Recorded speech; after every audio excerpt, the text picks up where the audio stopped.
Bom dia, Claudivane, bom dia. E aí, Nara, Bom dia, tudo bem? tudo bem? Então tá bom. Olá, bom dia, Jairo. Tudo bom? Bom, tudo bem, obrigada. É, Estou é, pegando um e- cafezinho aqui e já volto. não, lógico, tranquilo, obrigado.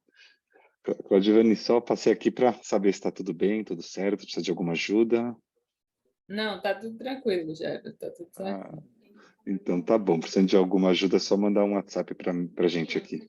Tá bom, Tá bom, obrigado. Boa obrigada. sorte aí, bom trabalho.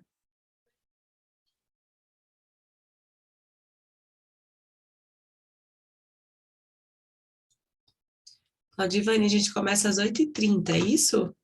Isso, 8h30. Ontem eu participei, você participou ontem também, não? Participei. Ontem eu tive até Pronto. Sapiens ontem. Na minha de ontem demorou ainda um tempinho, porque os autores demoraram a chegar. Acho que começou às 8h35, 8h40. Ah, tá. Mas tranquilo, tá naquela faixazinha de possibilidades, né?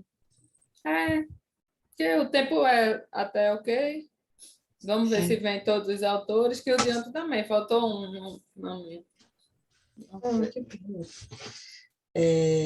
Hoje, um dos textos é o meu. Eu não vou debater meu Foi, eu texto, né? vi.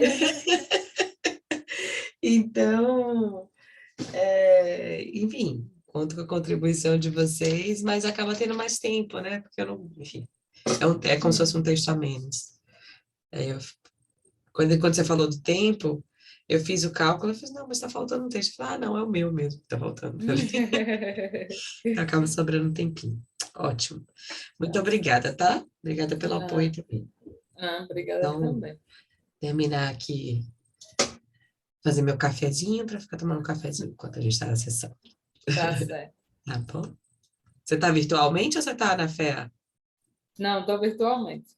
Ah, tá. Tá bom. Então, tá. Até já já. Tá certo.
Bom dia.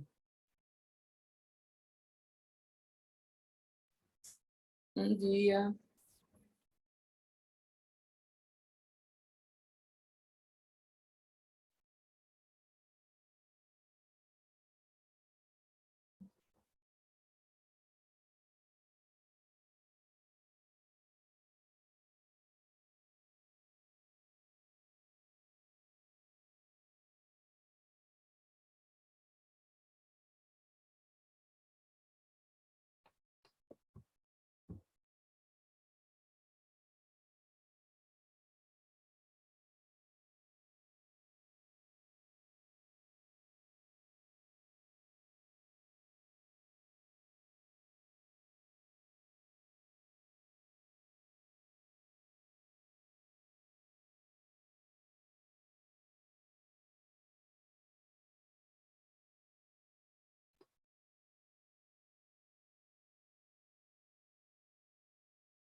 Bom dia.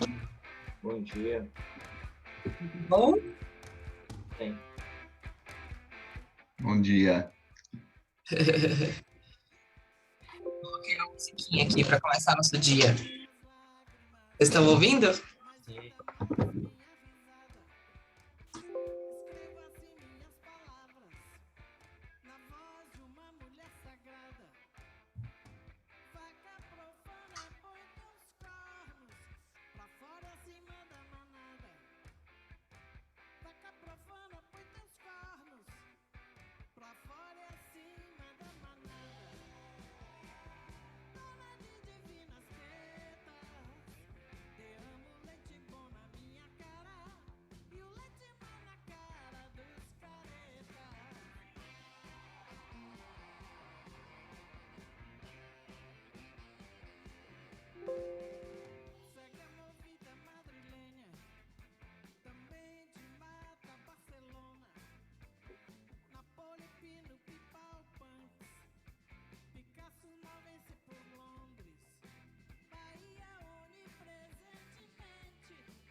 Tiane, falta um autor ainda, é isso?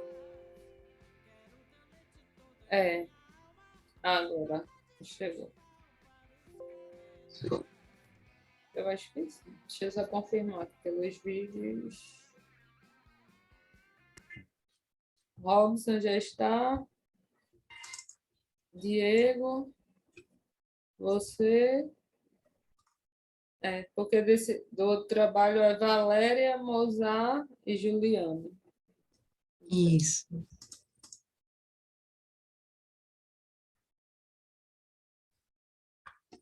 É por isso que eu perguntei, né?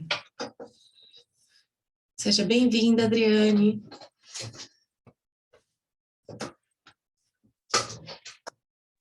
Obrigada, bom dia a todos. Bom dia.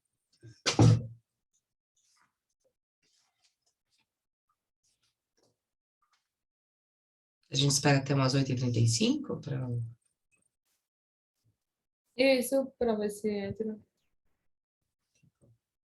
Tudo bem, Robson? Tudo bem, Diego? Tudo bem.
Entrou agora o Juliano.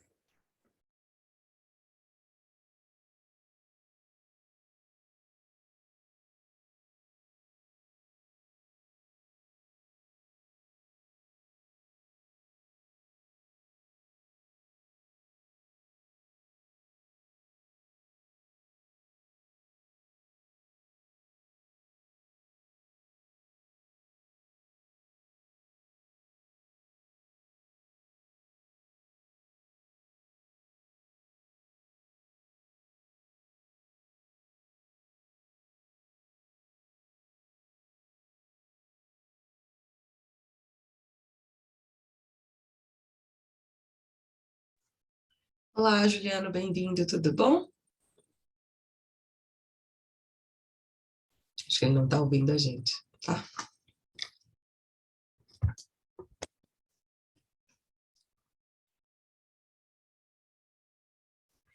Juliano.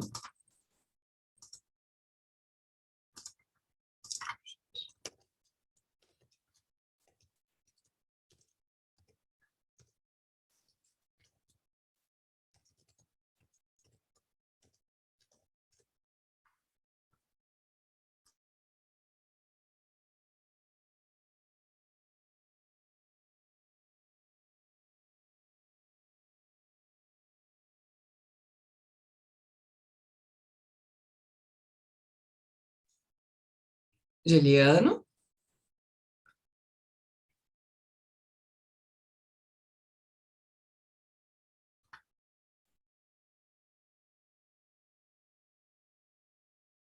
Acho que ele não está nem conseguindo ver a gente nem ouvir, será?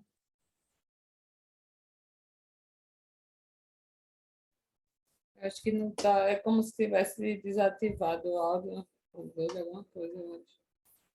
O áudio dele?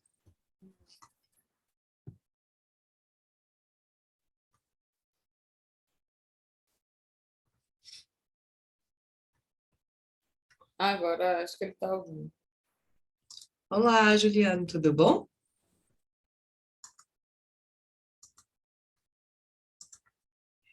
Você está sem microfone.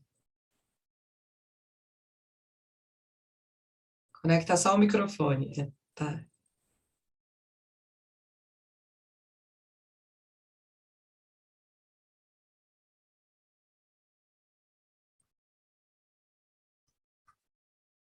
Só desbloqueio. Tem na barrinha, logo acima da janela do Windows, se você clicar uma vez, provavelmente desbloqueia o microfone. Você está ouvindo a gente ou não? Sim? Não. Está ouvindo, ok. Você não está conseguindo falar. Tá. Quer sair e entrar de novo? Ver se funciona?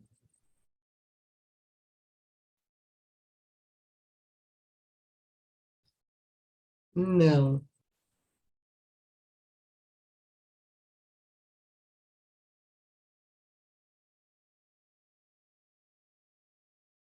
Você quer testar sair e entrar novamente para ver se funciona? Eu acho que quando vai entrar, tem alguma opção do tipo Join with Computer Audio, alguma coisa. Será que não é?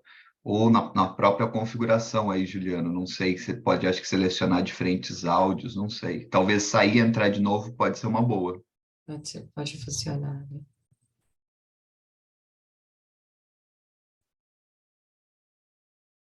Ó, agora mudou a configuração ali. Tá? Connect Audio.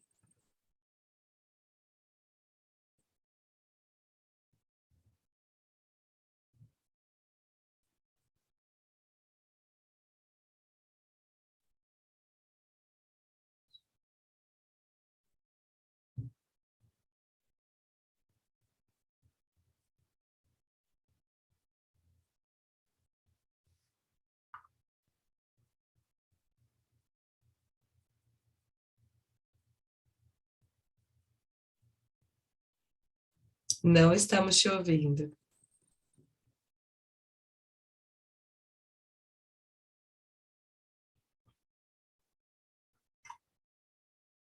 Você quer fazer o teste de sair e entrar novamente?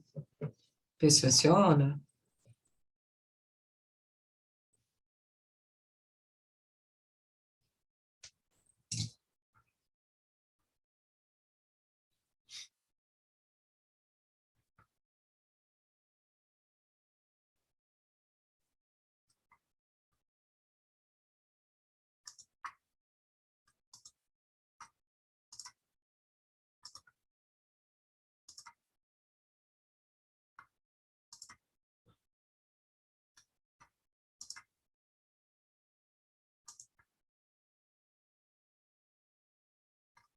Nesses momentos, Claudiane, tem alguém que possa ajudar a gente?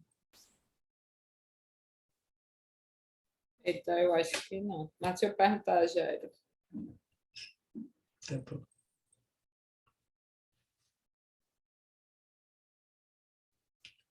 Que a gente pode fazendo também, começando com outros textos, enquanto ele tenta ajustar o áudio, né? Então, um Pode pouquinho ser. com tempo. Ele pode tentar entrar pelo celular também. Pelo celular. É, boa, Adriana. Bom, então vamos a início? E aí, em paralelo, se você puder apoiar também, ele, Claudiane, se ele perguntar alguma coisa no chat, alguma coisa assim, agradeço, tá? Bom, bom dia a todos e todas, oficialmente. Meu nome é Yanaira Neves, eu sou doutoranda hoje na EASP, sou professora também em algumas escolas. Eu hoje resido em São Paulo, mas eu sou de Salvador, sou psicóloga, fiz psicologia na UFBA e tenho muito orgulho de ser de lá. Inclusive, isso conecta com a musiquinha que eu coloquei no começo da nossa sessão.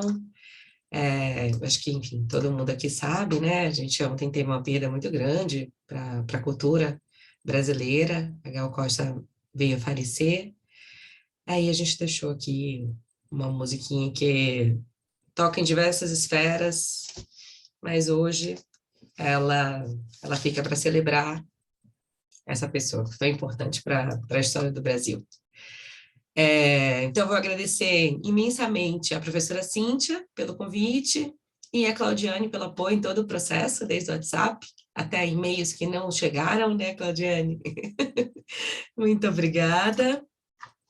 De forma geral, gente, organizando, temos em média 15 minutos para comentários de todos os textos, e aí contando tanto os meus comentários, quanto os comentários da Claudiane, quanto os comentários de vocês, entendendo que isso aqui é muito mais um diálogo, então, se vocês quiserem comentar durante a minha fala, não se sintam, assim, né, o que eu estou querendo dizer é assim, para a gente não se sentir numa defesa de artigo, ou numa arguição, ou algo do tipo.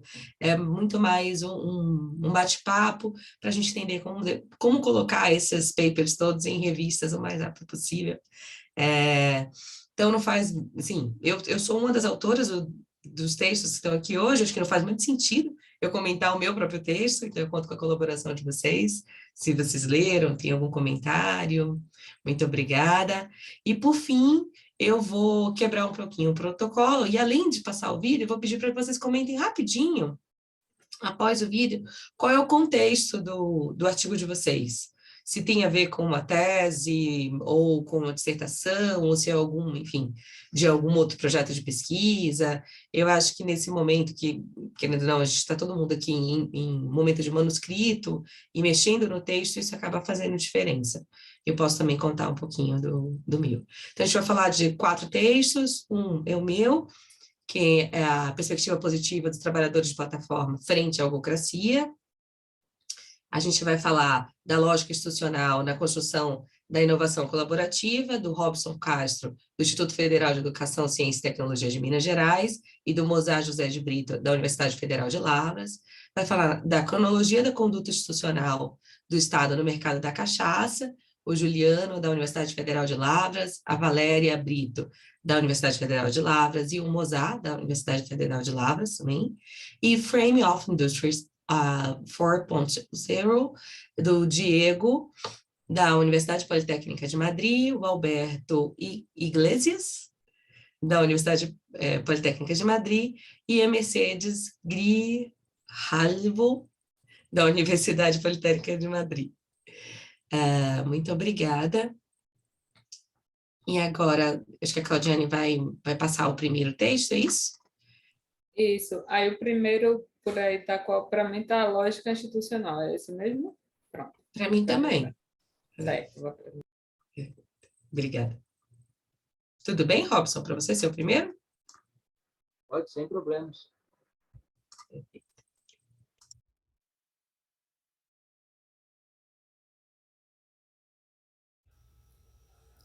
Olá, essa é a apresentação do trabalho Lógica Institucional na Construção da Inovação Colaborativa, uma metassíntese de estudos de caso qualitativo, apresentado no CMA de 2022.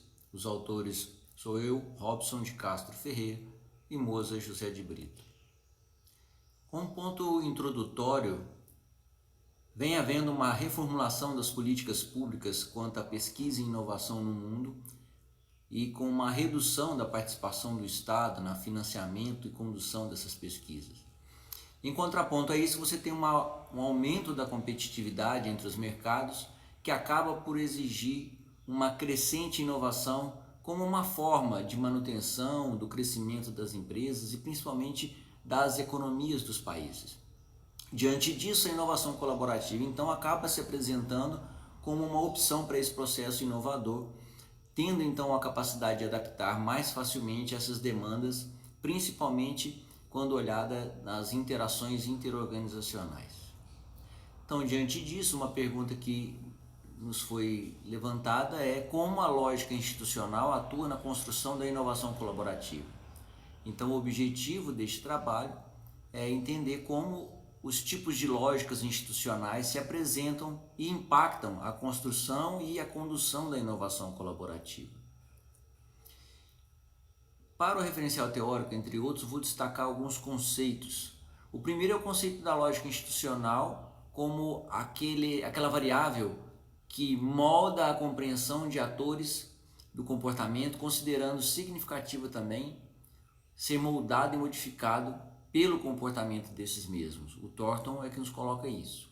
Um outro ponto é que as múltiplas lógicas institucionais coexistentes criam uma complexidade institucional que pode ser melhor compreendida a partir de 3 linhas especificamente. Uma primeira linha que coloca que uma lógica é dominante e guia o comportamento dessas relações dentro dessas múltiplas lógicas.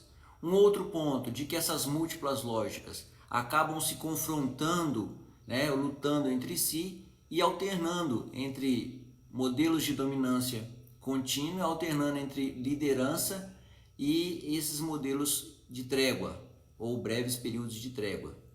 E um terceiro ponto que coloca que as múltiplas lógicas são como uma constelação de lógicas que acabam por afetar diferentemente esses atores, as organizações, as comunidades geográficas, e acabam coexistindo ao longo do tempo e, por coexistirem, pode atuar tanto cooperativamente como competitivamente. Quanto aos conceitos de teoria de inovação colaborativa, nós vamos trabalhar, entre outros, com a inovação colaborativa, conceituada como uma ação conjunta cooperada entre diversos atores, tanto internos quanto externos à organização, que podem ser tanto empresas, clientes, fornecedores, setores públicos, e o setor privado de modo geral. E um outro conceito que eu gostaria de destacar é que as empresas acabam por reduzir suas fronteiras com os fornecedores e passam a agregá-los como uma rede de inovação, mudando suas relações formais de contratos de fornecimento para alianças estratégicas que vão gerar inovação. E com isso, acaba-se percebendo os benefícios dessas alianças para a construção da inovação colaborativa. A nossa metodologia foi utilizado o modelo de metassíntese proposto por Rum e seus 5 passos. Foram elaborados 4 strings de busca, sendo o primeiro de maneira mais ampla, que retornou 570 trabalhos, embora não muito objetivos ao foco da pesquisa. Foram refeitos então segundo, terceiro e quarto, e esses sim possibilitaram que chegássemos a 179 trabalhos que, após aplicado os termos de seleção e exclusão, chegamos então aos 7 casos apresentados neste trabalho. Os critérios de inclusão e seleção foram que os casos tivessem, os artigos, os trabalhos tivessem alinhado com o escopo da questão, que fossem artigos que tratassem de casos qualitativos, que estivessem entre o período de 2017 e 2022 e que fossem das áreas temáticas de Management e Business. Utilizou-se para a busca a base Web of Science. Então, gostaria de passar agora para os resultados e discussões. Gostaríamos de destacar primeiro, como um resultado para a gente discutir, que a lógica de mercado foi revisitada dentro desses casos, né, nas suas bases de normas e na sua atenção, pois a conclusão que nós chegamos é que os autores da lógica colaborativa interorganizacional é importante, atuando no impulsionamento de diferentes estágios de inovação, contrapondo o argumento de que as organizações inovam quando competem, porque a competição força a eficiência. Então, nesse estudo de caso, o que percebeu-se é que a lógica de mercado modifica-se um pouco e essa ideia da cooperação, da lógica colaborativa, ganha espaço também dentro da lógica de mercado. Um outro ponto é esse questionamento das lógicas ideais do Estado, do mercado, da corporação, que vem sofrendo uma influência de forma subjetiva, elas estão convergindo para uma ideia de coletividade para a sociedade. Não mais o mercado que só compete, não o Estado que só legisla, mas que esse mundo, essas lógicas ideais que nós já temos do Estado, do mercado e da corporação, foi percebido nos estudos de caso uma convergência para a sociedade. Como resultados ainda, foram observados nessa metassíntese que são a complexidade da realidade, consequentemente, em relações entre os atores da sociedade e Estado, que estão apresentando como uma possível nova lógica a ser configurada a sustentabilidade, dada essa complexidade. Destacar que os casos em que as inovações se iniciam dentro dessa perspectiva de rede acabaram sendo moldadas pelas lógicas presentes nos atores de inovação colaborativa. Então, nós podemos concluir que a lógica institucional abarca de maneira satisfatória a questão da compreensão da dinâmica da inovação colaborativa e, segundo, que ao acompanhar a dinâmica da construção da inovação colaborativa por meio da lógica institucional, percebe-se um viés para a construção das lógicas sob uma ótica de coletividade, demonstrando no tópico anterior. E ainda que essa ótica coletiva ganha força dentro dessa visão de complexidade. E um quarto ponto é que essa complexidade da realidade, juntamente com as questões ambientais, acabam por formular uma lógica institucional norteada para essas inovações colaborativas, por dentro dessa visão de coletividade, vai direcionando e fortalecendo essa visão de lógicas colaborativas. Então, essa é a nossa apresentação e agradeço a todos. Muito obrigado.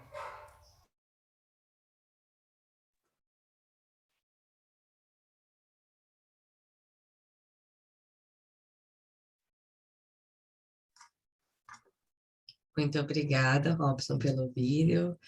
Enfim, a gente está aqui com 3 trabalhos muito maravilhosos.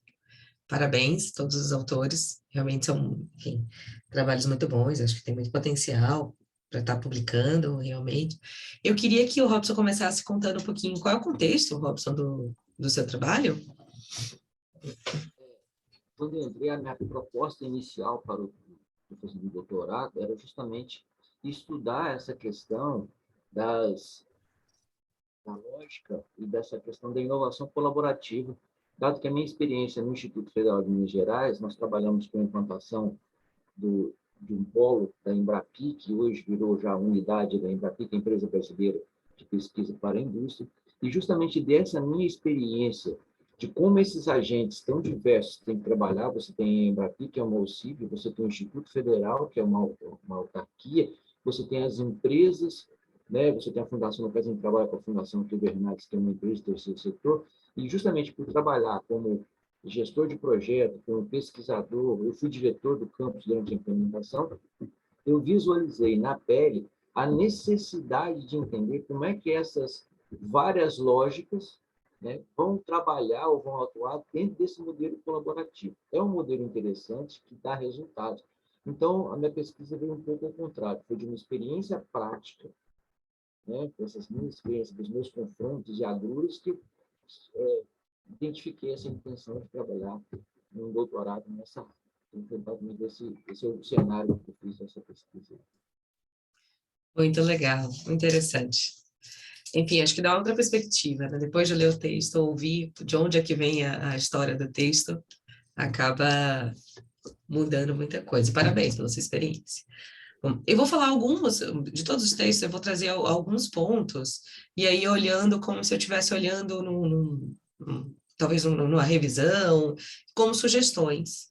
Não necessariamente vai fazer sentido, ou para vocês, ou tem que ser algo que, obviamente, né, que vá mudar o texto, é uma percepção, é mais uma voz olhando para o texto de vocês. Então, peço já desculpa de antemão se eu falar alguma coisa que para vocês não faça sentido, e espero que de alguma maneira contribua.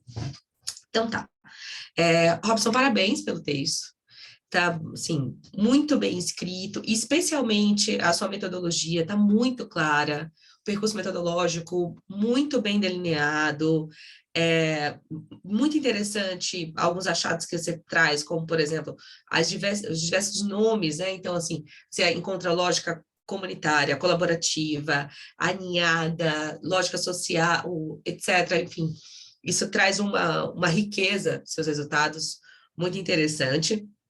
Uma dúvida que eu fiquei quando eu olhei a sua metodologia é se você olhou também para os artigos de pública, não só de business pensando, enfim, né, lato sensu, e aí eu lembrei de alguns artigos de projeto, principalmente que usam design etnográfico, que eu já vi, e que também trazem essa abordagem, né, da inovação colaborativa. Em alguns momentos, para justificar a relevância do projeto, você traz afirmativas que geralmente não, assim, não são muito bem vistas numa revisão, falando assim, não temos estudo sobre isso, esse tipo de frase, eu sugiro que seja, enfim, que talvez naquela base não tenha, talvez naquele contexto, com aquelas perguntas, com aquelas palavras-chave, etc., você não tenha encontrado, mas assim, de forma geral, os revisores olham para esse tipo de frase e falam assim, não é possível que não tenha. No mundo todo, em pesquisa, a gente não tenha ainda estudos para isso, então eu tomaria esse pouquinho de cuidado. Você vem nos seus resultados também, você traz a lógica, você traz a inovação colaborativa como um suporte à lógica de sustentabilidade. Eu achei muito interessante esse resultado. E aí eu acho que essa é uma parte que olhando para o contexto que você traz, que poderia ser desenvolvida melhor. Assim, a partir dos estudos que você trouxe, pensando que são estudos são estudos de caso qualitativos, então tem uma riqueza de detalhes, talvez trazer o porquê, qual é o argumento que você encontra ali naqueles artigos para você estar falando que sustentabilidade vai dar suporte a essa inovação.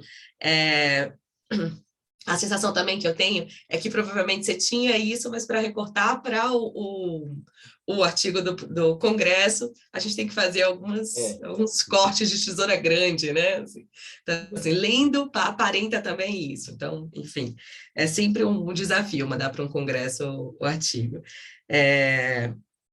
E aí, por fim, você encontra resultados muito interessantes, mas eu fiquei na dúvida se você encontra resultados para o objetivo que você traz. Inclusive, assim, falando do objetivo, eu contei, no mínimo, 3 objetivos semelhantes que você traz pelo texto.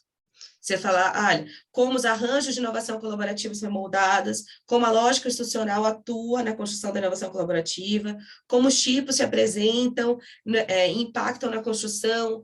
Assim, o seu texto está muito bom, mas trazer esse cuidado em a gente ter um objetivo só durante todo o texto vai fazer com que você responda de forma mais assertiva e, obviamente, né, para a gente publicar, esse é um ponto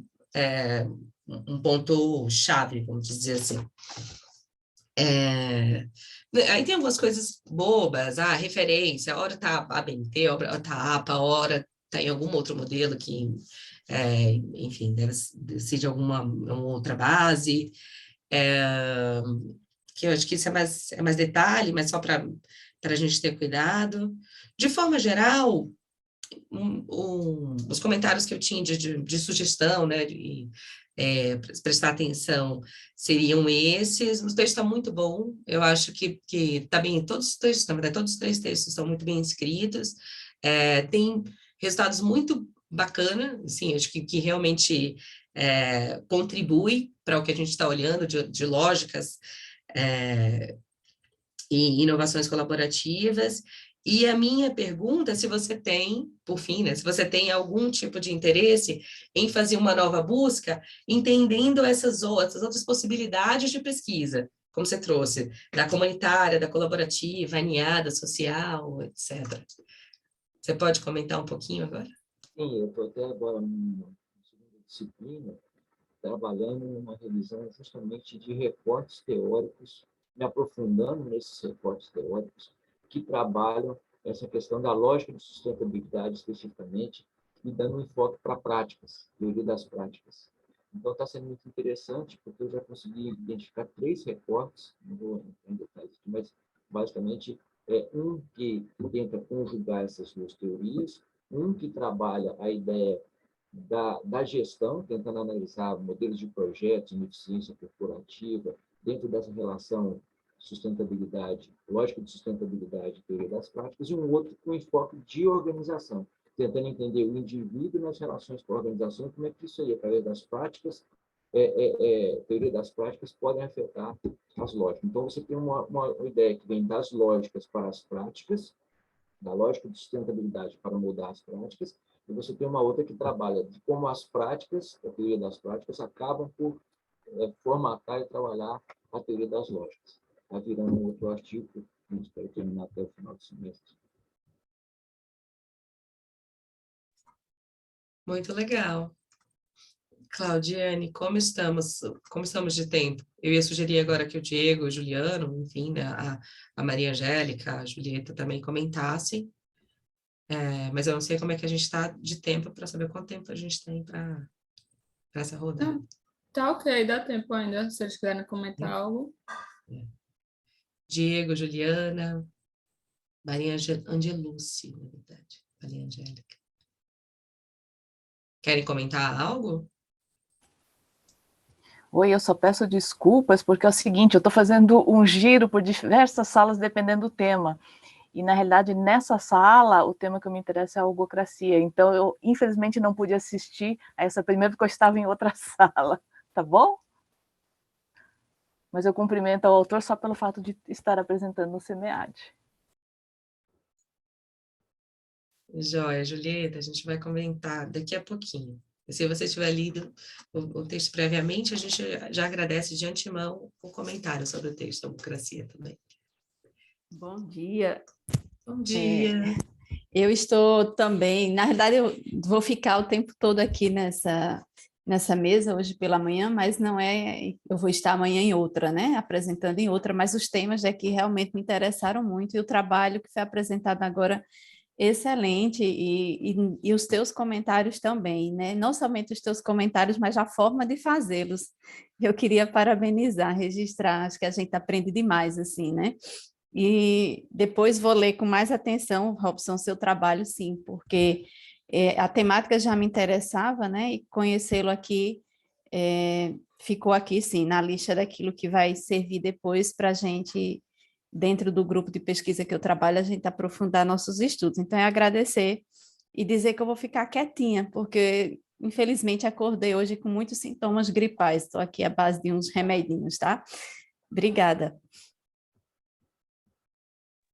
Robson, parabéns pela apresentação do trabalho, né? Achei muito interessante. No percurso metodológico aqui da minha tese, eu também acabei lendo até o livro, né, da Thornton e do Ocasio, né, das lógicas institucionais, e eu achei legal a questão que você coloca da sustentabilidade, porque, né, porque a lógica institucional ela foi desenvolvida nos Estados Unidos e tem o pragmatismo francês, né, que tem assim uma coisa meio semelhante. E eu até comento na minha apresentação há já, né, dos mundos de Boltanski, o mundo verde, que foi adicionado depois. Então, acho que é até talvez interessante tentar, não sei se faz sentido para você, mas tentar fazer um diálogo, talvez, né, com essa outra teoria. Na minha pré-qual eu apresentei um pouco, tem um artigo específico que ele faz esse paralelo em lógicas institucionais, né, e os mundos de Boltanski.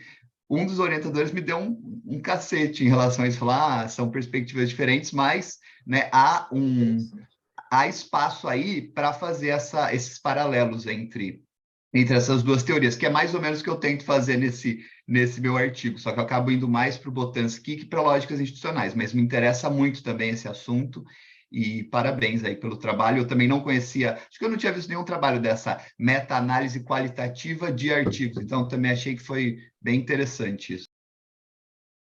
Obrigado. E muito bem escrita, né?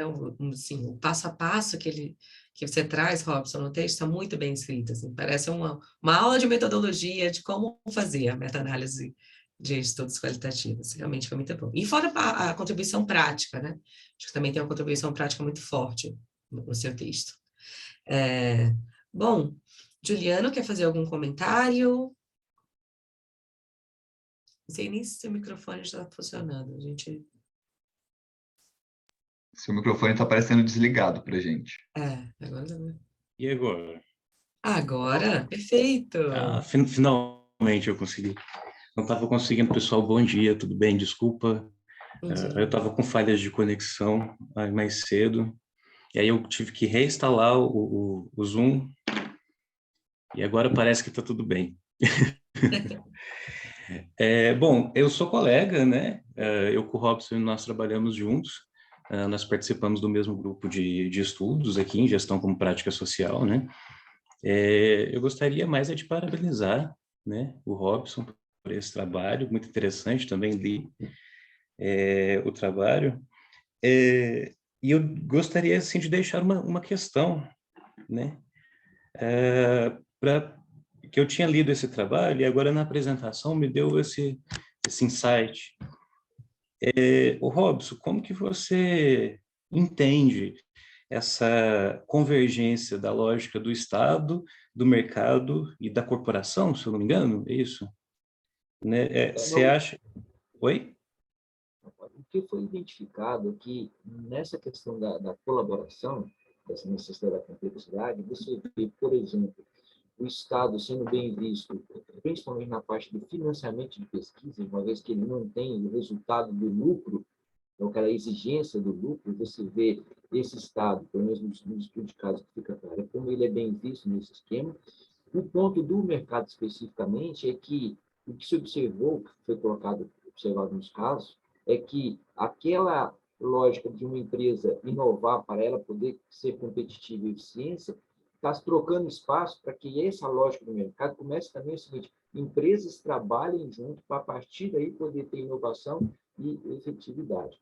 E aí a corporação acaba por ter uma nova significância, vamos dizer assim. Começa a se ter dentro das corporações, né, essa lógica da colaboração. Então, está muito passado o seguinte, que a complexidade que o mundo vive, e aí vem a questão ambiental, um ponto que essa questão ambiental tem também trazido uma pressão institucional para dentro das organizações, e isso tem feito com que essas lógicas tradicionais que o Norton falou, não digo toda remodelada, mas pelo menos questionadas em alguns mecanismos de funcionamento dessas lógicas institucionais, nesse sentido. Entendi, muito interessante. O Robson, e aí há uma convergência, né, de lógicas, né, que caminha para ir para uma formação de uma nova lógica, que é a lógica da coletividade, isso, né? Sim. Isso foi vamos dizer, um fio que perpassa pelos 7 casos, para mim, como que essa ideia da coletividade está ganhando força de uma lógica de coletividade justamente pela ineficiência, mas dificuldade de dar conta dessas lógicas tradicionais isoladas, parece que não estão dando conta mais de tratar situações dessa complexidade, tanto da globalização da sociedade, como da questão ambiental, que também foi um fio que vai se perpassando, consegue se identificar. Então, isso tem convergido para a saída, vamos dizer assim, a lógica institucional que tem se apresentado como mais possível para lidar com essa complexidade, é justamente essa noção de coletividade. Interessante, muito obrigado. Obrigada pelo comentário, Juliana. Obrigada pelo comentário, Diego.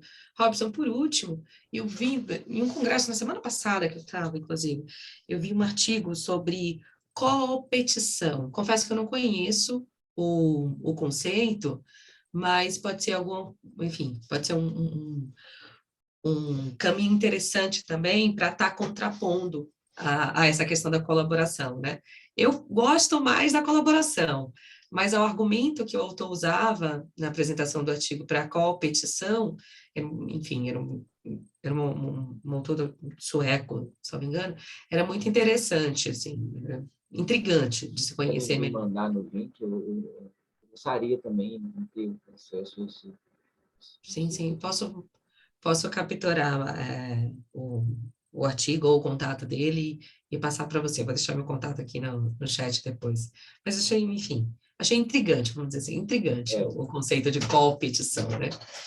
Ele parece querer atender a um modelo neoliberal e a um modelo de inovação, necessariamente, de criatividade, etc.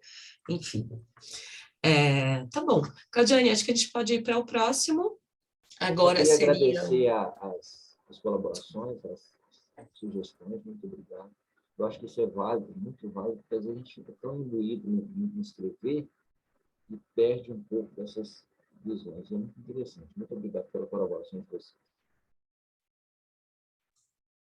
Que bom, que bom. Esses espaços de congresso, mesmo que virtuais, é uma pena ser virtual, né?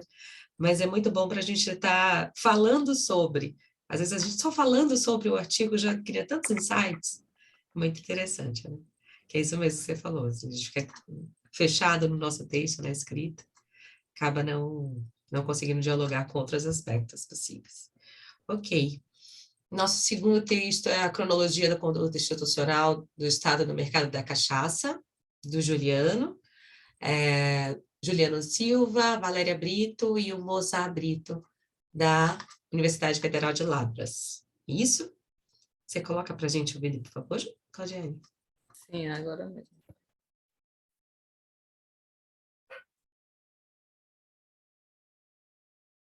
Institucional do Estado no mercado da cachaça. Análise. Cronologia da conduta institucional do Estado no mercado da cachaça. Análise à luz do institucionalismo histórico. Autoria de Juliano Pogo, Valéria da Glória Pereira Brito e Moza José de Brito. Todos os autores são da Universidade Federal de Lavras. Desde os períodos coloniais, a cachaça, que hoje é considerada um patrimônio histórico e cultural brasileiro, tem seu campo atravessado objetivo e simbolicamente por experiências diversas de conflitos e conformidades com estados, imbricadas principalmente pela capacidade desse último da coordenação social. Tais fatores refletem em desinquietações do setor, principalmente pelas frequentes tentativas de construção e reconstrução da imagem da bebida para a sociedade brasileira. Os conflitos defrontados pelo setor, como os reflexos da sua relação com o Estado, convidam a entender tais problemáticas com ênfase em suas raízes históricas. Nesse sentido, o objetivo do trabalho foi, à luz do construto teórico do institucionalismo histórico, discutir a história da conduta institucional do Estado no mercado da cachaça, enfocando períodos de inflexões e repercussões na atualidade. O institucionalismo histórico busca explicar por que e como as instituições são resultados de ocorrências passadas. Entende-se por instituições, normas, convenções, estruturações ou movimentos formais ou informais que coordenam a ordem cotidiana em âmbitos políticos, econômicos ou sociais. O pressuposto básico desse construto teórico é que as pessoas seguem regras e normas sociais, ao passo que são estratégicas, dependendo dos recursos, das prescrições do campo e da conjuntura que se dispõe. A abordagem particulariza características institucionais situadas em tempos e espaços determinados. Baseia-se em fenômenos empíricos para oferecer descrições realísticas das instituições, dos movimentos de agência e das dinâmicas entre ambos. Também enfatiza inconsistências, assimetrias de poder e dependências de fenômenos passados.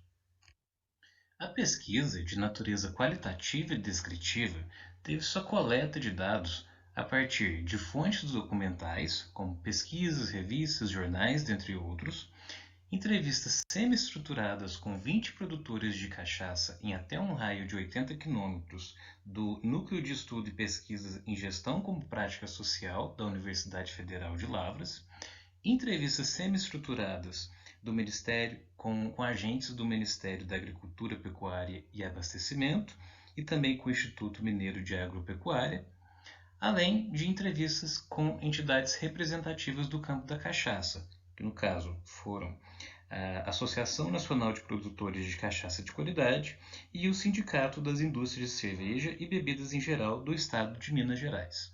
A análise do conteúdo foi feita na perspectiva de Bardhan.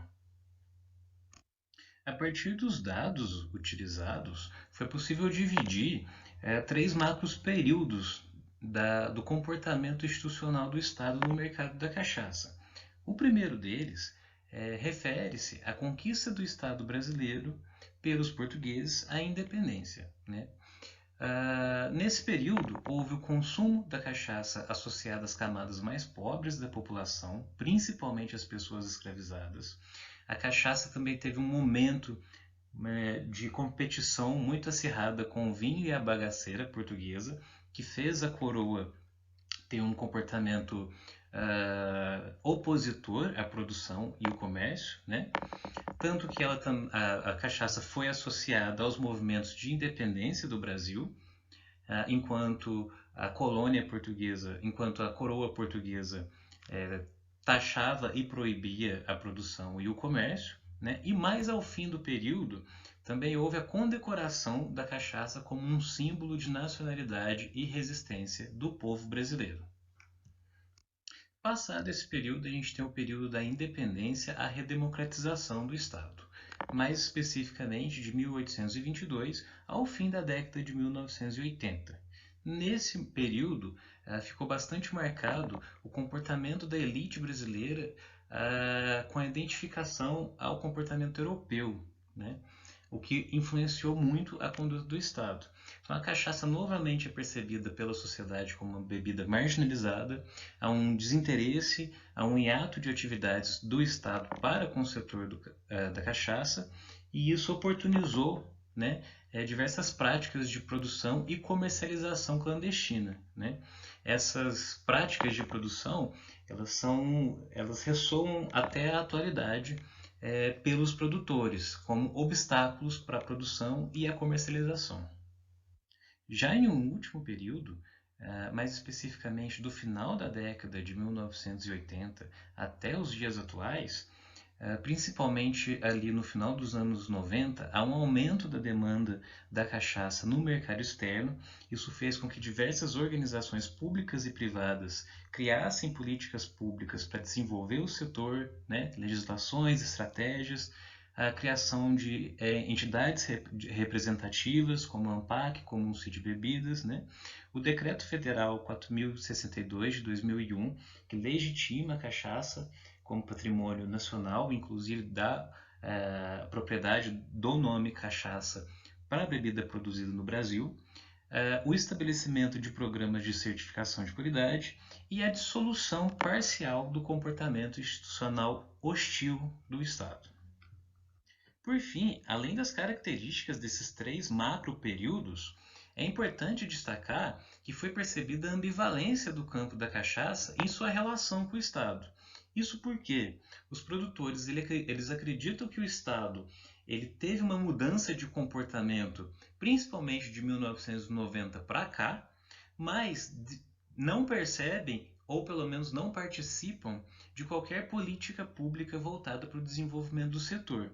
É quase uníssono entre eles que a carga tributária no setor é excessiva, que a legalização dos estabelecimentos é muito laboriosa e que as fiscalizações não são razoáveis às condições dos produtores. Por fim, também se observa uma divisão muito clara entre os produtores capitalizados, que fabricam a cachaça legitimada pelo Estado e com o selo de qualidade, e os produtores descapitalizados, que muitas vezes são clandestinos, né, ficam sob o manto da informalidade e não conseguem adentrar dentro das regras vigentes pelo Estado brasileiro. Em síntese, como discussões finais, a gente pode apontar que ainda para alguns produtores o Estado seja percebido como um agente voltado para a legitimação do campo, principalmente para produtores descapitalizados, ele é muito percebido como um agente promotor de obstáculos, né? Então, há robustas demandas para que linhas de comunicação entre os polos sejam estreitadas, considerando as limitações e as possibilidades de acordo. As limitações do estudo se devem ao fato de termos entrevistado produtores no sul de Minas Gerais, mas esperamos oferecer recursos para que atividades de valorização e reconhecimento sejam fomentadas no campo. Aqui as referências e muito obrigado.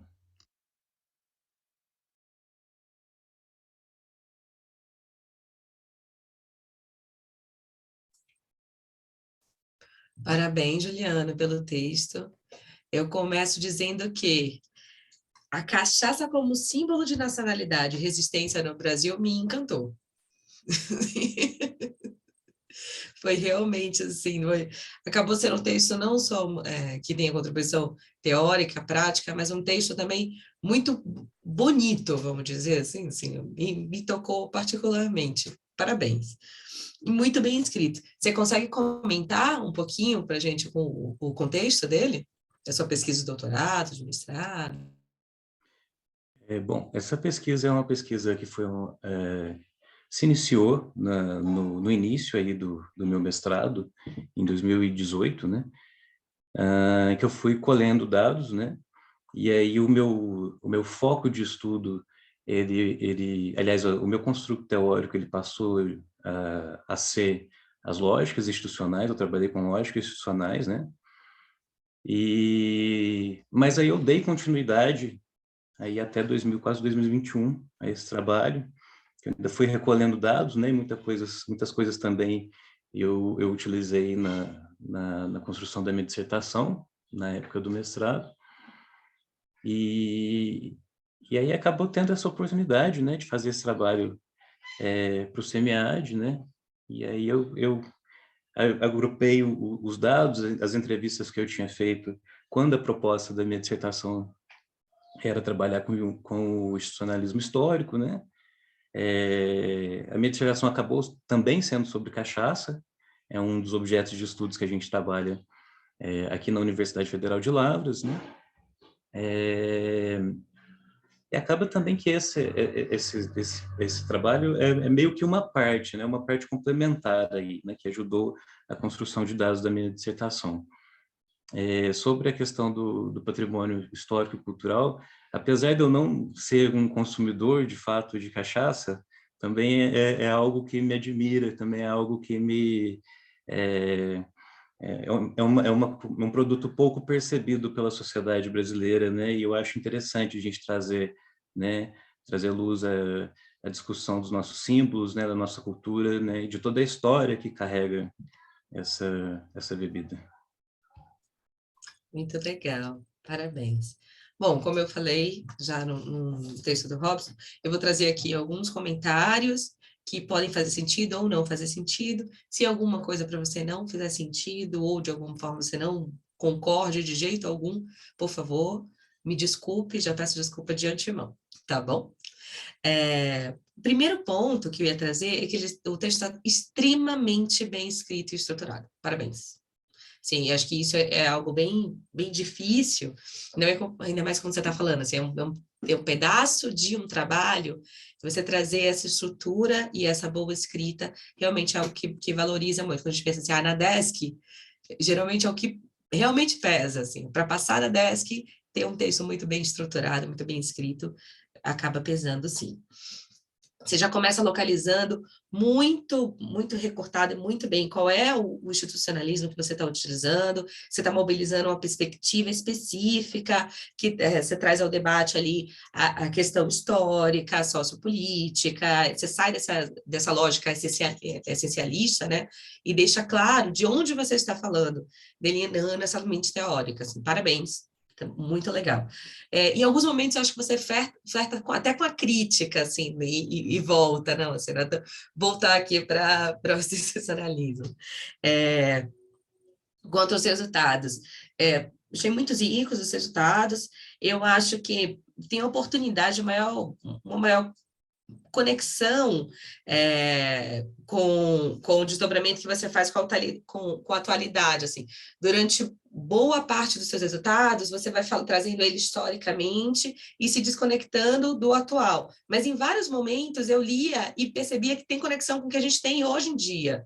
Assim, até pensando em outro campo que eu acabo estudando, que é de cooperativa, tem alguns textos que também fazem isso, né? Trazem o histórico, e aí, nesse histórico, fala assim, olha, isso até hoje se desdobra com isso, isso e isso. Até hoje se desdobra com isso, isso e isso. Né?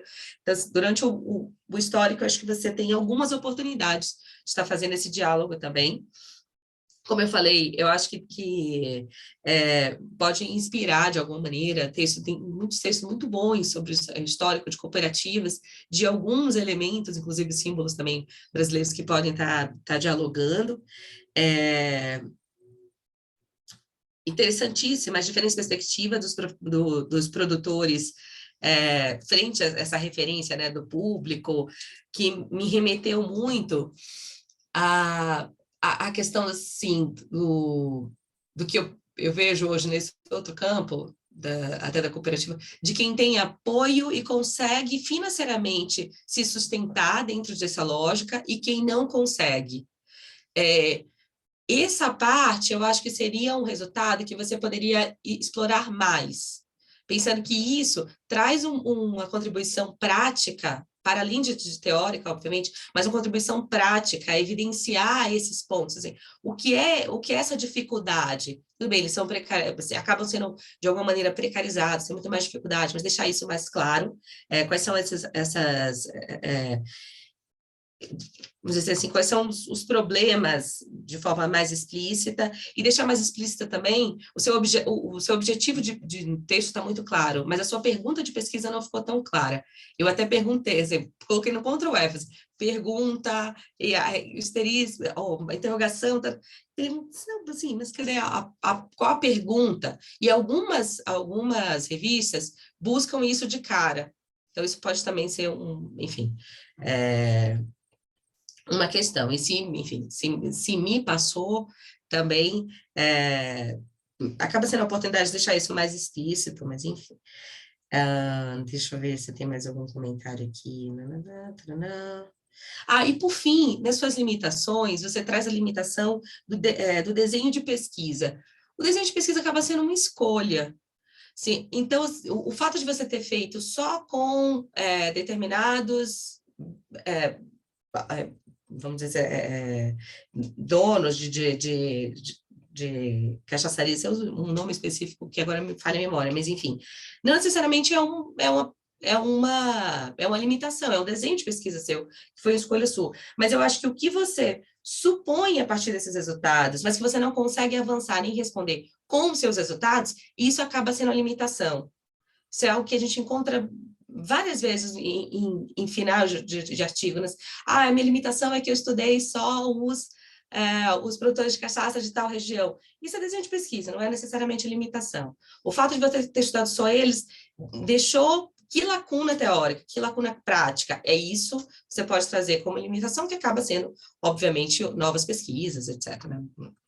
Em geral, são esses comentários. Eu só queria perguntar, Claudiane, quanto tempo a gente tem? Até às 10, é isso, Claudiane? Isso mesmo. Tá bom. Aí Então, eu queria só pontuar, muito bom também o trabalho esse trabalho, né, sobre a cachaça, achei bem interessante. Agora, um ponto para mim que ficou mais em aberto seria essa relação do decreto e, assim, da legitimidade, na realidade, desse mercado, e que lacuna esse decreto, ou essa criação de leis diferentes, fechou nesse contexto, sabe? Porque o Estado criou o decreto pensando em diminuir o efeito, em diminuir essa distância, né? Que você até comentou na apresentação. Mas, assim, efetivamente, a partir do que está lá, sabe, de texto, como é que pode relacionar? Porque você trouxe como uma informação, mas eu achei que não ficou tão relacionado. E o resto do texto é muito interessante. Realmente foi muito, muito bom, assim, olhar isso, porque acaba passando despercebido, né? Uma coisa que no dia a dia a gente pensa que não tem essa bagagem histórica por trás.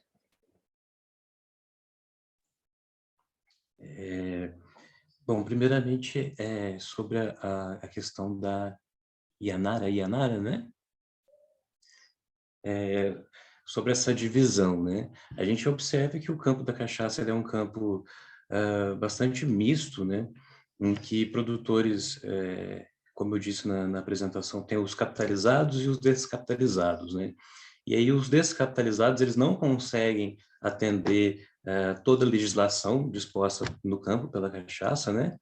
E aí, esses descapitalizados, eles praticam, eles têm práticas e discursos, né, que trazem a cachaça numa perspectiva, digamos aí, passada já, né, que voltam a cachaça para esse campo simbólico aí do consumidor marginalizado, né, e etc e tal, justamente por eles não conseguirem adentrar, né, em todas as limitações, as determinações do Estado, principalmente no que toca aí ao campo legislativo, né? Então, são produtores que têm muita dificuldade, são produtores que acabam tendo muita dificuldade com a própria organização, com o próprio operacional deles, né? Sofrem muitas vezes com fiscalizações, sofrem denúncias de outros produtores, né? Porque acabam que eles dividem mercados que são pequenos, que acabam são muito mercados restritos, às vezes parcelas do município, né? Em contrapartida, né, a gente também observa os produtores mais capitalizados, né? E eles de fato adentram aí na legislação do campo, né? Utilizam selos de certificação, né? Eles conseguem exportar a cachaça, né? E utilizam, né, de discursos e de práticas para trazer essa valorização maior, né? Ao passo também que se direciona para um outro nicho de mercado, que traz aí também essa questão de ambivalência, né? Eu gostaria muito de ter discutido eu tinha até mais dados para trazer, mas o próprio formato não possibilitou, Yanara, né? Mas e também é muito difícil você falar somente da história da cachaça sem tocar nessa questão dessa ambivalência, né? Porque é um campo bastante complexo, é um campo de muitas nuances, né? Então acaba sendo um pouco eu preferi talvez deixar um pouco, digamos, incompleto assim, do que pegar mais no objetivo, né, trazer de fato ali os momentos de mudança da conduta institucional do Estado, né, do que deixar esse aspecto tão importante dentro da análise do campo para trás, sabe? Mas aí era 16 páginas só e É sempre um desafio, né? é um desafio. Claudiane, sobre a sua pergunta, me desculpa, eu me perdi aqui. Você poderia Não, só eu digo, sintetizá-la para mim? relacionando com o que você trouxe lá da lei, do decreto, aí você falou, né, qual era a intenção em trazer isso, mas eu digo, talvez também pelo número de páginas, né, tu comentou agora, mas assim, eu digo mais para frente, né, como contribuição, tentar alinhar isso com o restante do trabalho, para dizer, ele trouxe isso na lei, assim, especificamente, né, tem isso e isso de texto, mas na realidade não trouxe, talvez não atingiu o objetivo, ou atingiu, né, e aí a gente tentar enxergar essa diferença também, essa atitude do Estado, porque o Estado às vezes cria a lei e diz, pronto, eu já estou, assim, já fiz a minha parte, já criei. Mas eu queria entender esse desenrolar mesmo no campo, sabe? Se realmente influenciou, se não influenciou. Então, Claudiane, sobre essa lei especificamente, né, ela reorganiza aí principalmente as práticas de fiscalização dos produtores da cachaça. Para além disso, Uma questão bastante interessante, né, que traz um peso simbólico, que influenciou muito nessa abertura da cachaça para o mercado externo, é a própria delimitação geográfica do nome cachaça, né? Assim como a gente tem o champanhe, né? A gente tem o whisky Tennessee, né? Dentre outras bebidas aí que são delimitadas geograficamente, né? Então, assim, a cachaça, ela passou o nome cachaça passou a ser utilizado somente para as bebidas produzidas no Brasil. Sobre as outras partes da legislação, né, isso ainda é uma questão muito discutida, principalmente porque, como você disse, acaba que o Estado, pelo menos os produtores, né, os entrevistados, eles trazem essa demanda, né, de que sim, eles estão por dentro de ações de valorização, né, desse mercado, mas que essas ações não conseguem atingi-los, né? E aí a gente observa uma carga tributária relativamente alta, em comparação a outras bebidas, por exemplo, vinho, né, como a cerveja também brasileira, a gente percebe uma carga tributária um pouco mais elevada, né? A gente percebe uma liberdade um pouco menor, né? E eu acho que é por isso que é importante se discutir, trazer à tona, né? É claro que aqui a gente está no âmbito da ciência, né? Então acaba que a gente discute com um público que às vezes né, fechado, assim, né? A gente não consegue trazer para toda a sociedade, né? Mas, assim, os produtores entendem que tem um viés, né, de todo esse preconceito histórico construído aí desde da colonização brasileira, né, desde a descoberta, entre aspas, né, do Brasil, e que ele foi estruturado e reestruturado diversas vezes, né, para desencarretar todas essas obstruções do campo, né? Então, assim, por mais que a legislação ela seja aí um ato que simboliza, né, principalmente os aspectos mais simbólicos, né, dentro do que pode ser usado aí para atingir, né, outros públicos, outros mercados, né, ela também acaba sendo um obstáculo aí para os produtores.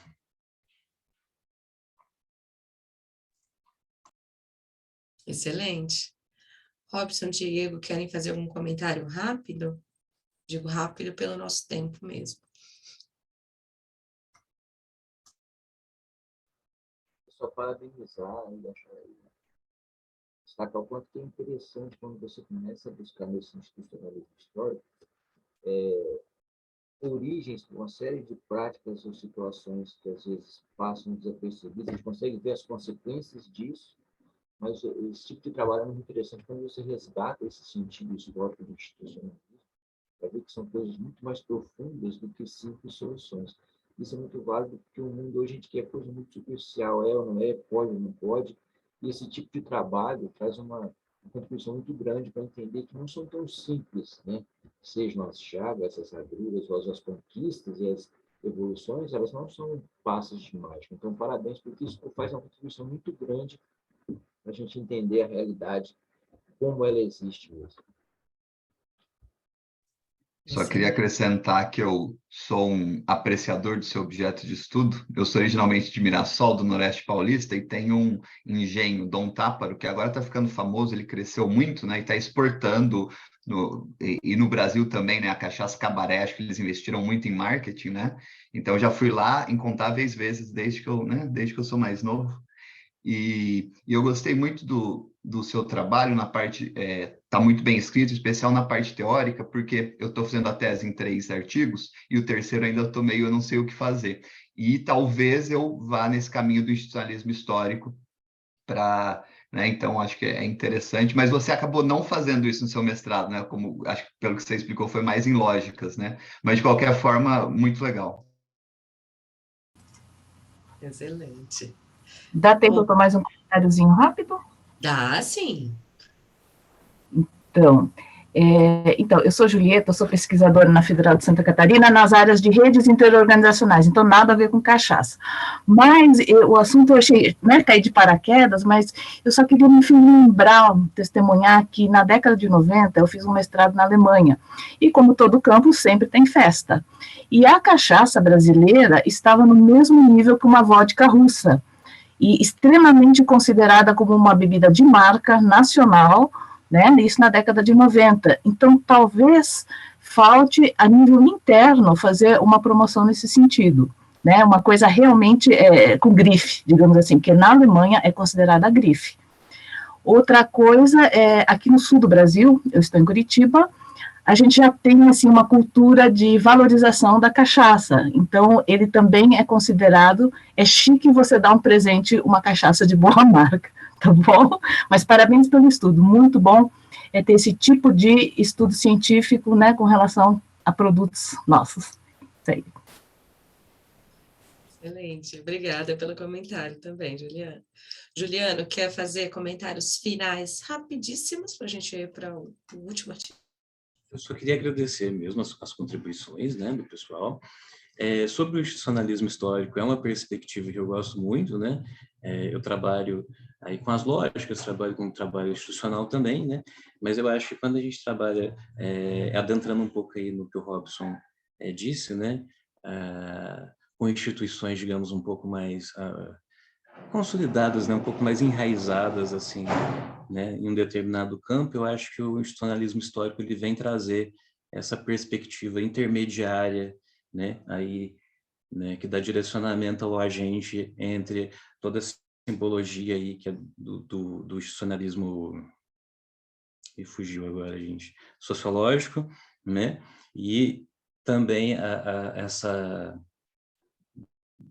também pensar o agente não só como estratégico, como o institucionalismo econômico. Mas muito obrigado pelas contribuições, pessoal. Desculpa aí o tempo. Foi ótimo, muito obrigada. Claudiane, vamos para o artigo do Diego, por favor?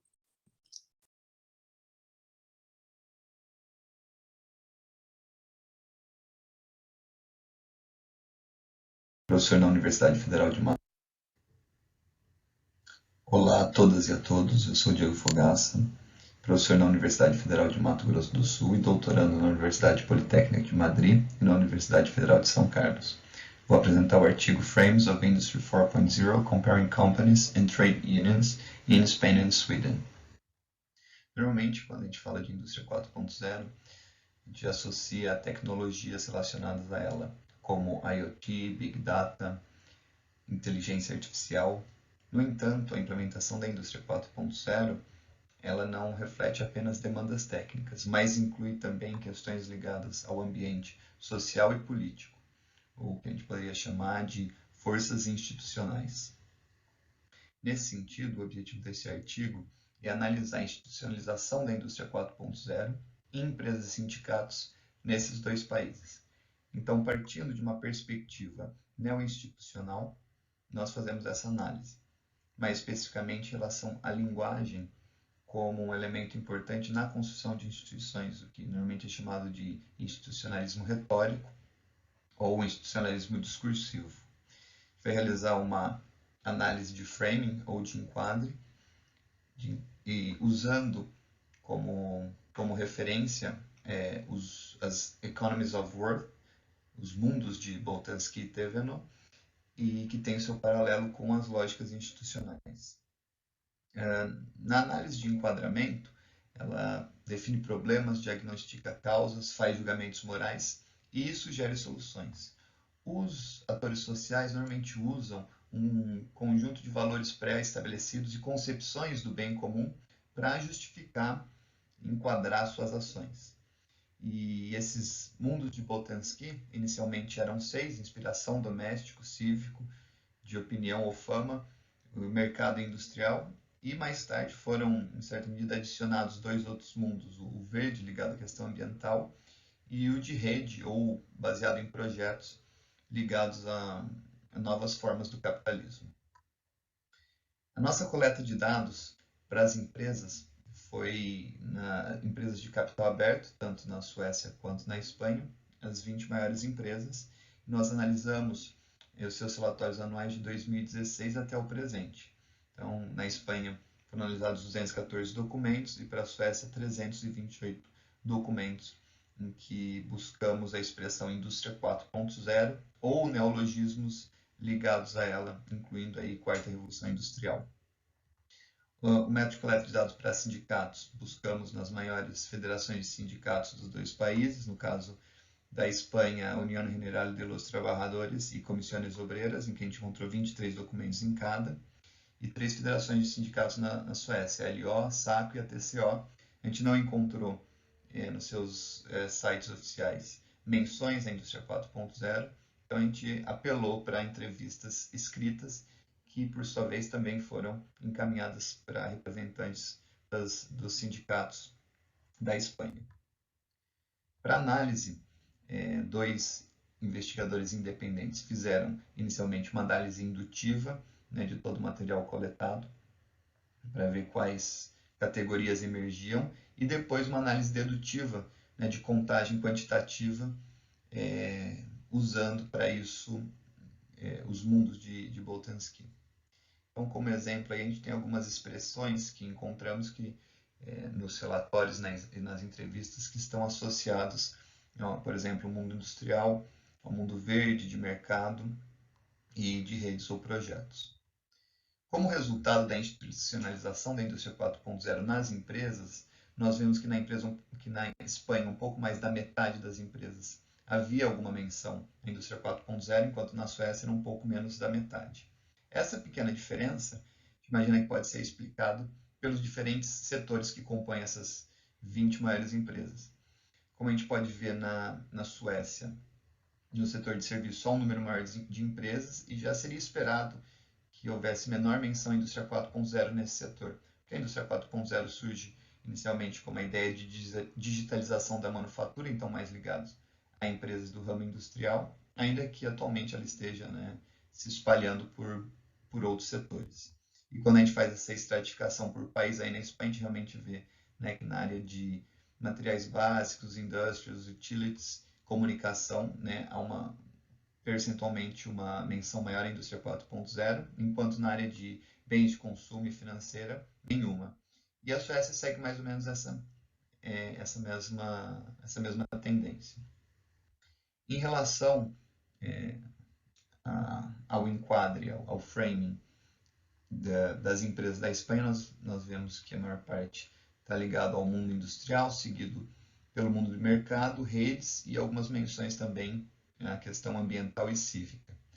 O resultado das empresas suecas também são similares, ainda que com um pouco mais de menção ao industrial e menos ao de rede e cívico. Em relação aos sindicatos, né, a gente criou nuvens de palavras ligadas aos documentos analisados, e na Espanha a gente nota que há uma menção mais forte ao papel do Estado, né, na implementação da indústria 4.0, algo que não acontece para os sindicatos suecos. Em geral, para ambos os sindicatos, a predominância do mundo cívico, que está mais ligado à ideia do bem-estar coletivo, direitos fundamentais, a igualdade e solidariedade. Em ambos os países, a gente vê que os sindicatos estão cientes, né, e focam na questão da vantagem competitiva e oportunidades que a indústria 4.0 pode trazer para o setor industrial. Há também um foco na necessidade de treinamentos para os trabalhadores nesse novo cenário. Na Espanha, há um destaque maior às desvantagens, em especial ligado às condições de trabalho e desemprego, enquanto na Suécia cita-se a vantagem em relação ao meio ambiente como algo bom e que também está alinhado mais ao discurso das empresas. Então, como conclusão, temos que as empresas de ambos os países enquadram a indústria 4.0 de uma maneira similar. Os sindicatos são mais focados no mundo cívico. Ambos os países, os sindicatos também enquadram a indústria 4.0 de uma maneira similar, ainda que na Espanha haja mais críticas, o que é provavelmente resultado do seu arranjo institucional e também das condições econômicas atuais. Estudos futuros deveriam focar em países que tenham diferenças institucionais maiores, como, por exemplo, se a gente partir da perspectiva de variedade de capitalismo, o Brasil como economia de mercado hierárquica, e, por exemplo, o Reino Unido como uma economia de mercado liberal. Esses estudos já estão em andamento e fazem parte do meu doutorado. Aqui existem algumas das principais referências que nós utilizamos no trabalho. E é isso, muito obrigado pela atenção de vocês.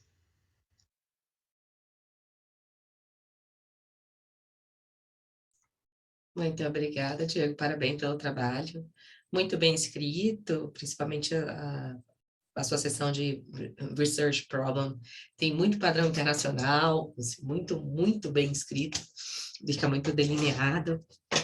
Eu entendi que esse é o primeiro artigo da sua tese, é isso? São 3 artigos e esse é o primeiro? Esse já é o segundo. O primeiro eu já publiquei, que foi uma revisão sistemática de Indústria 4.0 e questão da teoria institucional. Ah, muito legal. Tá, então, Não, é que, na verdade, esse artigo é resultado de um mestrado que eu orientei junto com a minha orientadora.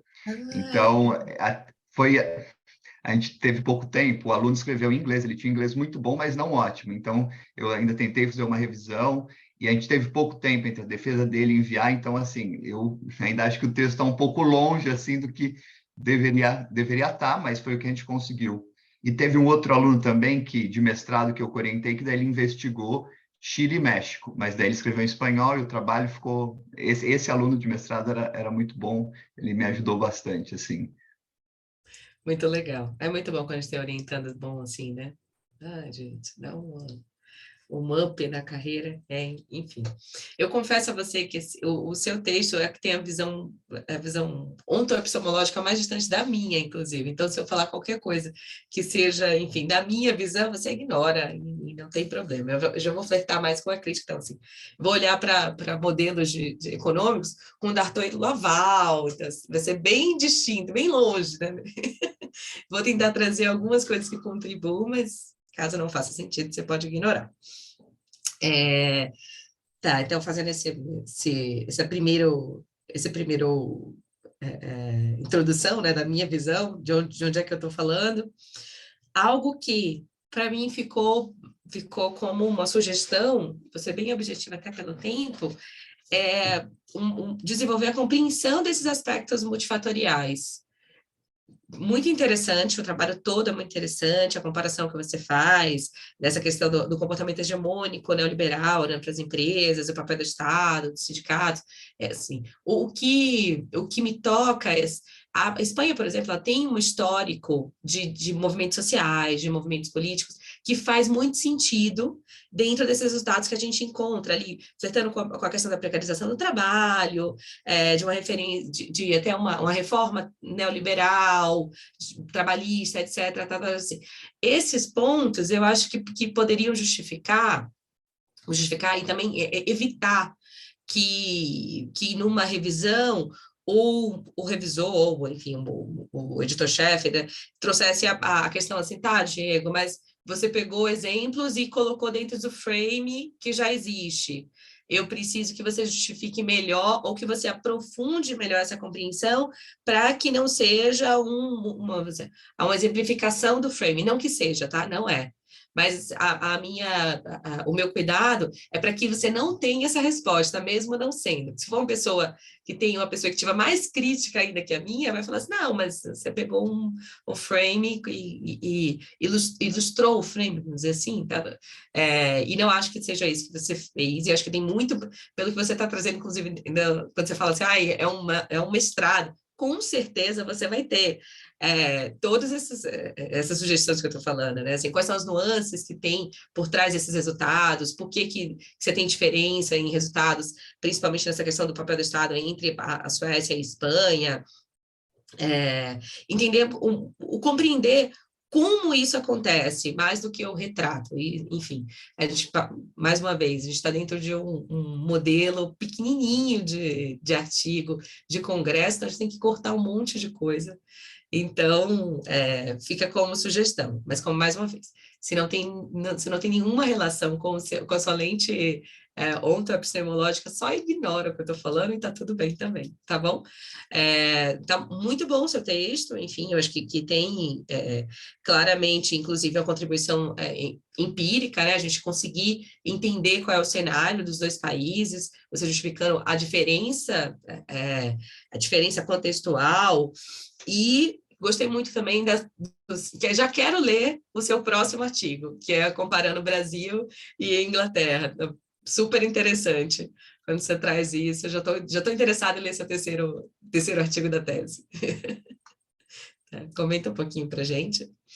Não, acho que isso faz muito sentido, que a ideia desse meu artigo, eu vou pegar Espanha, Brasil e Reino Unido, porque dentro da perspectiva, né, de variedade de capitalismo, seria um tipo de cada e comparar. Eu já tenho alguns resultados preliminares, o Brasil já tinha feito também, apresentei no congresso aqui, e a gente vê que o discurso para economia de mercado coordenada, principalmente dos sindicatos, tende a ser não tão negativa a visão da indústria 4.0. Agora, quando a gente pega, né, arranjos institucionais, seja hierárquico ou liberal, em que você não tem uma coordenação maior entre trabalhador e mercado, obviamente as críticas vão ser mais contundentes em relação à indústria 4.0. Então, mais ou menos essa discussão dos principais resultados, alguns trabalhos já falaram mais ou menos isso, mas vai mais ou menos nesse sentido, de comparar 3 tipos de países e, inclusive, em relação às empresas, o discurso é muito semelhante. Então, é interessante ver como isso não faz, a princípio, diferença, o discurso nas empresas, entre diferentes países, mas no sindicato a gente vê a diferença. Perfeito, perfeito. Você tem nas empresas uma lógica meio hegemônica do neoliberalismo versus uma lógica que vai estar ali contrastando entre o sindicato mais reformista, um mais revolucionário, a depender do contexto sócio-histórico do país, né? Então, essas nuances eu acho que ficariam muito interessantes de serem comentadas de forma mais aprofundadas, vamos dizer assim. E obviamente, para um texto, para uma revista, você tem mais espaço, você tem... E, com certeza, pelo seu texto resumido para o Congresso, percebe-se que você tem esses dados, que você tem essa compreensão, você sabe, enfim, o que está ali por trás daqueles resultados, né? Então, seria isso. Muito interessante. Parabéns. Parabéns. Obrigado pelas contribuições. E, Anara, a gente podia encerrar com esses minutinhos, só você falando sobre o seu trabalho, né? Eu vou colocar uma mensagem aqui no chat, gente, sobre a avaliação da sessão, e para depois, se vocês quiserem entrar na sala de networking também. Mas aí, a Anara finalizar falando sobre o trabalho dela também, para a gente conhecer. Pois é. Bom, assim, eu acho meio, sendo bem sincera, acho meio estranho comentar o próprio trabalho, então eu não tinha nenhuma expectativa em dar prioridade ao meu trabalho nessa sessão. Então, por isso, eu deixei por último, né? Como a Claudiane disse. Eu hoje estudo a gestão mediada por algoritmo, que chama algocracia, né? É um fenômeno da algocracia, e dentro desse modelo de gestão, então você vai ter a coordenação, a gestão e a orientação do trabalho por algoritmo. Você tem um espectro de como isso pode acontecer. Você tem um modelo full, que seria o trabalho de plataforma, como food delivery, entregadores, especificamente, que é o que eu trabalho nesse texto, e você tem modelos que são pílulas dessa algocracia, vamos dizer assim, em, por exemplo, inteligência artificial fazendo seleção em processo seletivo. Eu trabalho nesse texto especificamente como os affordances tecnológicos dentro da algocracia, eles trazem uma perspectiva positiva ao trabalho de plataforma para esses trabalhadores que eu já trago como premissa que são precarizados. Então, eu parto do ponto que eles são precarizados e falo, olha, mesmo eles sendo precarizados, eles me dizem que gostam desse trabalho por conta da ilusão tecnológica que os affordances conseguem trazer para esses trabalhadores. É esse o modelo do texto. Não sei se vocês tiveram, enfim, oportunidade de ler. O texto é muito comecinho de maturidade. Ele vem da minha dissertação de mestrado, e ele é um recorte. Inclusive, eu estava ontem no Sapiens discutindo ele, e enfim, comentei isso, né, com a professora Cíntia estava comentando ele, falando de várias oportunidades, e eu falei assim, olha, eu recortei assim, momentos do que eu queria trazer e trouxe spots, um pouquinho da ideia, mas acho que ele tem muito a avançar. De forma geral, eu acho que eu tenho 2 caminhos, na verdade, para ele. Um aí para essa discussão neoliberal e outra para a discussão mais essencialista, pensando na tecnologia e olhar para como esses aformes fornecem essa perspectiva positiva. Mas seria isso. Se vocês tiverem alguma contribuição, tiverem tido a oportunidade de ler, espero que não tenha sido uma leitura difícil, no sentido de ruim mesmo, tá? Caso vocês tenham lido, e agradeço os comentários desde já. Um trabalho muito interessante, um tema que eu não conhecia, nunca tinha ouvido falar sobre logocracia, achei muito interessante, e também enxergar essa visão de quem está trabalhando, né? De que foi para ali porque achou que era mais fácil para ingressar no mercado, que foi porque achou que ia ter mais liberdade. Só que como, na verdade, isso acaba sendo o que escraviza a pessoa lá, que é a lógica contrária do que se vê, né? E assim, a tecnologia está envolvida nisso também, que também para mim foi bem interessante ver esse outro olhar, né, do algoritmo envolvido nisso, de como também acaba que influencia, né, está ali dando um viés à tecnologia para esse olhar, né? E eu achei muito interessante o trabalho. Obrigada pelos comentários, Claudiane. Eu também nunca tinha ouvido falar nesse conceito e, assim, apesar da minha pesquisa, etc., eu gostaria de estar fazendo doutorado um pouco mais crítico, mas dadas as restrições que eu tive aqui para conseguir vir para Madrid, eu não pude, né, lá na UFSCar eu tenho mais espaço, né, tem um grupo lá da engenharia de produção que é muito mais crítico, etc., então eu estou, assim, meio que no meio termo, mas, assim, se eu for dar uma sugestão para você, eu falo, vai pelo caminho crítico, que eu, eu acho que tenho maiores contribuições aí, em especial do ponto de vista social. Sim. Obrigada, Diego. Gostei do texto também, achei interessante a pertinência do tema atual.